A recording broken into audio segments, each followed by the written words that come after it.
Telangana Pradesh Congress committee పక్షాన హృదయపూర్వకమైన శుభాకాంక్షలు తెలియజేస్తా ఉన్నాను. ఇప్పుడు 11 సంవత్సరాలు రాష్ట్ర ఆవిర్భావం తర్వాత సుమారు 10 సంవత్సరాలు ఒకటే రాజకీయ పార్టీ ప్రభుత్వంలో ఉన్నది కాబట్టి మేము వచ్చి సంవత్సరాల కాలమైంది కాంగ్రెస్ ప్రభుత్వానికి ప్రజలు అవకాశం ఇచ్చి, కాబట్టి మేము ప్రజలకు ఆ రోజు చెప్పినటువంటి విధంగా ఏ వాగ్దానాలు మేము ప్రజలకు ఇచ్చామో రాష్ట్ర ప్రగతి విషయంలో ప్రజల యొక్క సంక్షేమం దృష్ట్యా తప్పకుండా అన్ని కార్యక్రమాలు నిర్వహించడానికి కాంగ్రెస్ పార్టీ ప్రణాళిక ఉంది.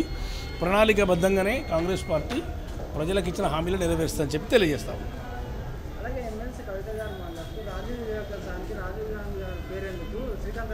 అటువంటి అన్నీ అవసరం లేదండి. అటువంటి క్వశ్చన్లు కరెక్ట్ కావు. వాళ్ళు ఎవరో ఏవో మాట్లాడితే మేము జవాబులు ఇవ్వము.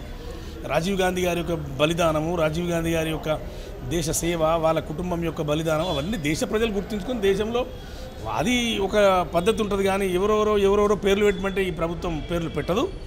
అది కాంట్రవర్షియల్ విషయాలు, అవసరం లేని విషయాలు. రాజీవ్ గాంధీ గారి పేరు పెట్టుకుంటే ఈ రాష్ట్రంలో ఉన్న యువత అంతా సంతోషపడుతుంది వాళ్ళు. కాబట్టి మేము ప్రభుత్వం ఏం చేయాలనేది మాకు ఎవరో సలహాలు ఇవ్వాల్సిన అవసరం లేదు. రాష్ట్ర ప్రభుత్వం నిర్ణయాలు తీసుకుంటుంది, రాష్ట్ర ప్రభుత్వమే పథకాలు అమలు చేస్తుంది. Subscribe us and press the bell icon for more interesting updates.